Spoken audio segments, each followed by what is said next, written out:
Assalamualaikum warahmatullahi wabarakatuh. Waalaikumsalam warahmatullahi wabarakatuh. Sehat semuanya? Alhamdulillah. Pacet satu? Oke. Sebelum kita mulai, kita berdoa terlebih dahulu ya. Silakan. KM-nya. Udah dulu. Sebelum belajar, mari kita berandang hati, berdoa dimulai. Berdoa selesai dari salam. Assalamualaikum warahmatullahi wabarakatuh. Waalaikumsalam warahmatullahi wabarakatuh. Kita mulai dengan di absen dulu ya. Alhansa Janeta. Albiansa. Nggak masuk, sakit. Almira. Minggu kemarin kita belajar tentang apa? Berpikir komputasional. Berpikir komputasional itu terbagi menjadi 4 prinsip dasar. Apa aja? Dekomposisi, terus abstraksi, pengenalan pola, dan ya, sekarang kita lanjut ke materi berikutnya, yaitu tentang pengenalan artificial intelligence atau kecerdasan buatan. Ya, artificial intelligence ini ada yang sering mendengar? Disingkat apa? AI atau AI ya. Ada yang namanya AI di sini? Tidak ada. Pendahuluannya yaitu kecerdasan buatan atau yang sering kita sebut dengan AI ini bukan sekedar fiksi ilmiah. Kalau dulu kita membayangkan ya tentang apa namanya, halusinasi, imajinasi namanya imajinasi. Terus tentang fiksi ilmiah, misalnya ada mobil yang bisa berjalan sendiri, ya. Terus tentang mencari data yang cepat dan lain sebagainya. Kita mulai dengan tujuan pembelajaran.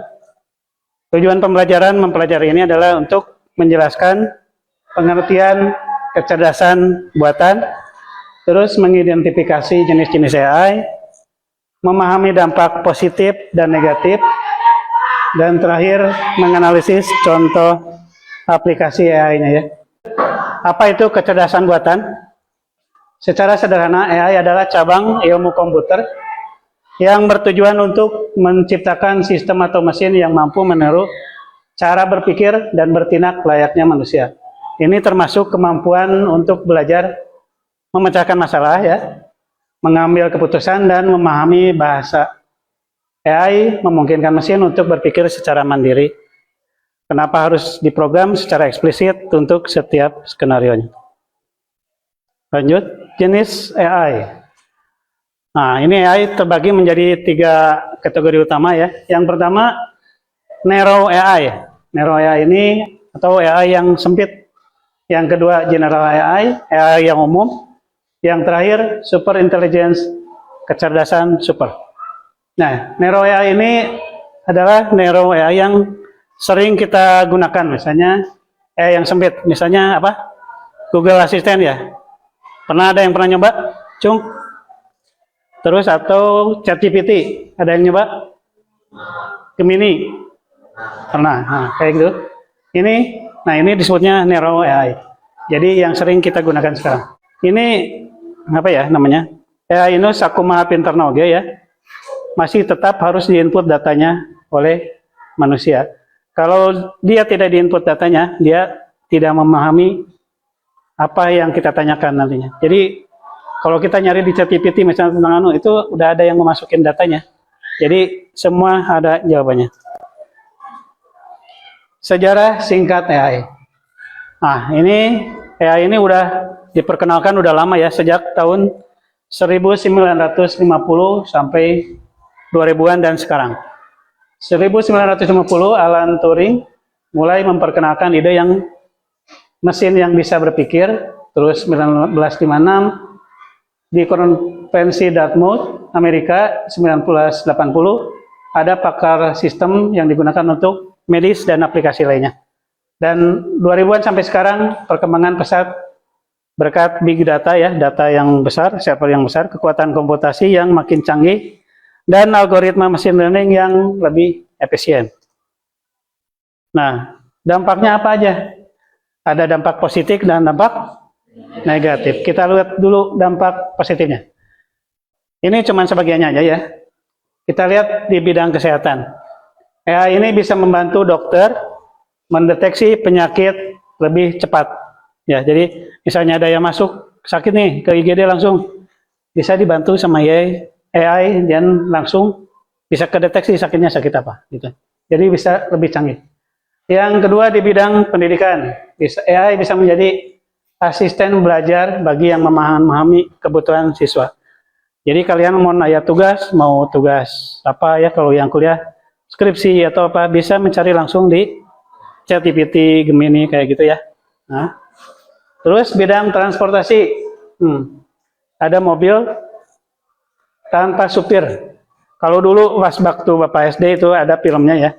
Namanya film Knight Rider. Itu cuman imajinasi, hayalan aja. Ada mobil yang bisa berjalan sendiri, bisa bicara, gitu ya. Dan sekarang udah mulai ada.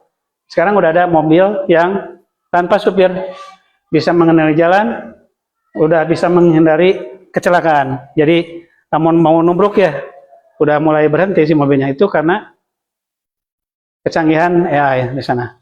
Dan yang terakhir, bisa menjadi asisten pribadi, ya, bisa dipakai untuk membantu mengatur jadwal, memutar musik, dan mencari informasi.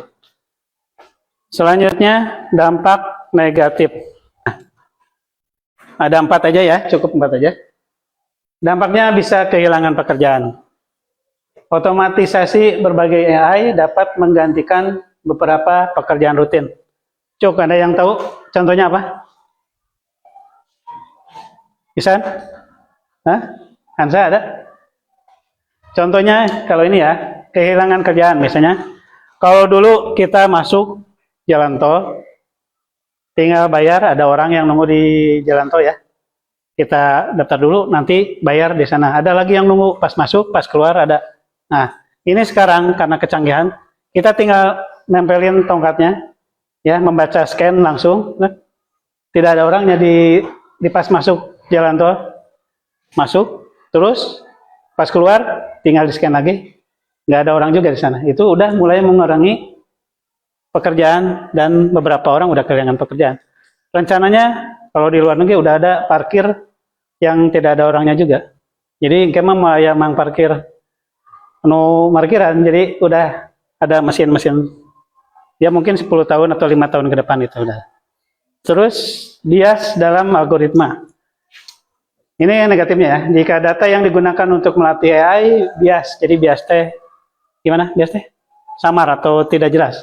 Hasilnya juga akan bias, misalnya dalam sistem perekrutan. Jadi tetap ini masih bias dalam algoritma. Dan yang terakhir ada privacy dan keamanan. Yang ketiga ya, privacy dan keamanan. Penggunaan AI untuk pengawasan dan analisis data pribadi dapat menimbulkan isu privacy. Jadi data kita sebenarnya tidak aman, sudah mulai diawasi oleh para hacker, ya, oleh orang-orang yang tidak bertanggung jawab. Jadi sebisa-bisa jangan semuanya diupload ke media sosial kayak gitu ya. Dan etikanya, misalnya siapa yang bertanggung jawab jika ada sebuah mobil otonomi kecelakaan? Ini adalah salah satu pertanyaan etis yang harus dijawab. Terus selanjutnya menganalisis aplikasi AI. Nah, ini ada yang tadi kalian suka coba ya, ChatGPT. Ini mampu menghasilkan teks, menjawab pertanyaan, dan membantu menulis konten, dan lain sebagainya. Yang kedua, Perplexity AI memberikan jawaban berdasarkan informasi yang dikumpulkan dari berbagai sumber. Dan yang terakhir, ini cuma sampel aja ya, ada Gemini AI. Dapat digunakan untuk berbagai hal, termasuk menulis, belajar, membuat konten kreatif seperti gambar, musik, dan tugas sehari-hari juga bisnis. Sekarang, sebelum masuk ke LPKPD, kita coba dulu lihat dampak negatif dari AI. Silakan disimak baik-baik. Jadi ini foto seorang anak kecil diubah menjadi dewasa ya.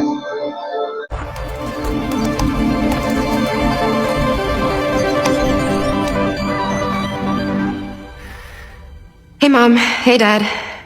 It's me, Ella. Well, a digital version of me, just a bit older. Amazing what technology can do these days, isn't it? All you need are a couple of pictures, like the ones you share on social media, where they can be taken and used by everybody. I know for you these pictures are just memories, but for others, they are data. And for me, maybe the beginning of a horrible future. A future where my identity can be stolen just like that. Where I can go to prison for things that I would never do. Imagine my credit score being destroyed, Dad. Or my voice copied to scam you, Mom. Mom, I'm in trouble. I need you to send me money, please. I don't want to become a meme, humiliated by everyone at school. Kill yourself, you f***ing loser. And I certainly don't want this. What you share online is like a digital footprint that will follow me around for the rest of my life. I'm telling you this because I know you love me and would never do anything to harm me. So please, Mom, please, Dad, protect my virtual privacy. Itu salah satu bahaya dari apa aja yang bisa diambil dari sana. Coba Hansa ada?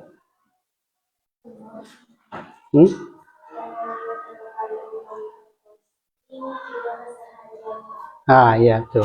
Jadi tidak sembarangan memposting video, itu menurut Hansa. Sekarang kita lihat positifnya ya, jangan negatifnya aja. Positifnya juga kita harus pelajari. Nah, ini bisa dilihat, bisa digunakan untuk membuat iklan. Kayak kemarin pas kita berapa? P7 ya, P7 kita membuat iklan dengan ini bisa memakai AI. Jadi iklannya tanpa orang, tanpa adegan, tinggal masukkan foto dan bergerak sendiri menurutkan prompt yang sudah dituliskan ya. Kayak gini. Lagi jualan cilok suruh ikut raging, Bang. Beli cilok, lapar dari tadi nembak terus. Nah, kayak gitu. Ayam geprek paling enak di Pandaan ya, cuma di sini. Raja Geprek Pandaan. Yuk, buruan mampir ke sini. Aku tunggu ya. Jadi bisa digunakan untuk berdagang juga, berbisnis. Jadi di sisi negatifnya ada, di positifnya pasti ada. Nah, sekarang kita lanjut ke LKPD. Kita kelompokin dulu. Duduknya per kelompok dulu coba. Per kelompok. Sebelum ke LKPD ya, kita bermain mencoba menggunakan Gemini. Ada yang udah pernah nyoba, Cung? Gemini? Hah? Iya, pernah kan? Nah, ada yang mau nyoba ke depan? Hah? Nova, mana Nova? Stop maju. Ayo, sini. Ini webnya Gemini AI. Sekarang Nova mencoba membuat perintah tentang apa? Coba. Mencari apa gitu, sob.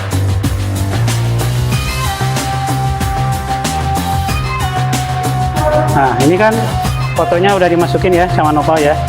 Terus terus kita ini masukin promptnya atau instruksi atau perintahnya. Kita kasih instruksi kayak gini, berbahasa Inggris. Coba enter. Oke.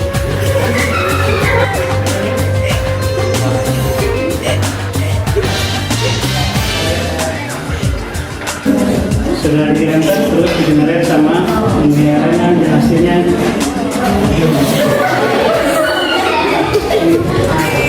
Ya, nanti kira kayak gini diatur untuk mengatur. Ya, silakan. Ya, sekarang silakan kalian isi apa aja di sini.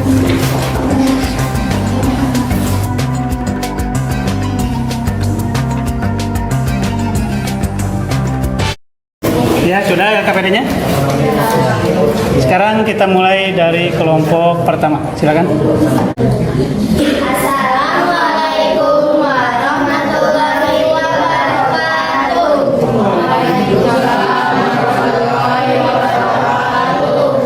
Di sini saya akan mempresentasikan lembaran kerja peserta didik atau LKPD buatan kelompok kita.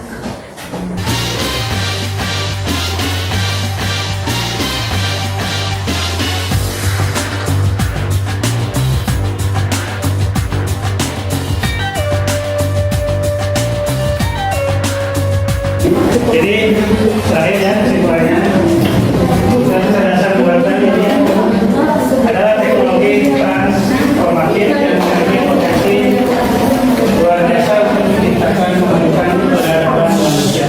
Jadi nanti peradabannya berkembang lebih maju lagi ya. Ya sekarang kalian referensikan di kertas berwarna yang sudah dibawa ya, terus ditempel di ABS dengan pelang.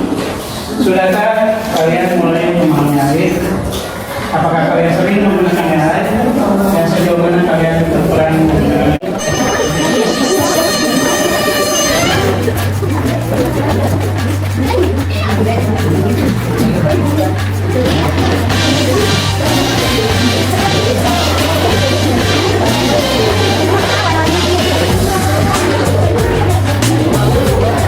Ya, jadi sekian materi tentang pengenalan artificial intelligence atau kecerdasan buatan ya.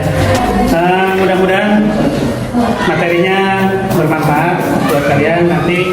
Jadi bagaimana cara kalian menangani peradaban yang lebih maju lagi, harus lebih beretika dan menjaga norma-norma yang diterapkan ya di masyarakat. Mudah-mudahan semuanya sehat selalu. Assalamualaikum warahmatullahi wabarakatuh.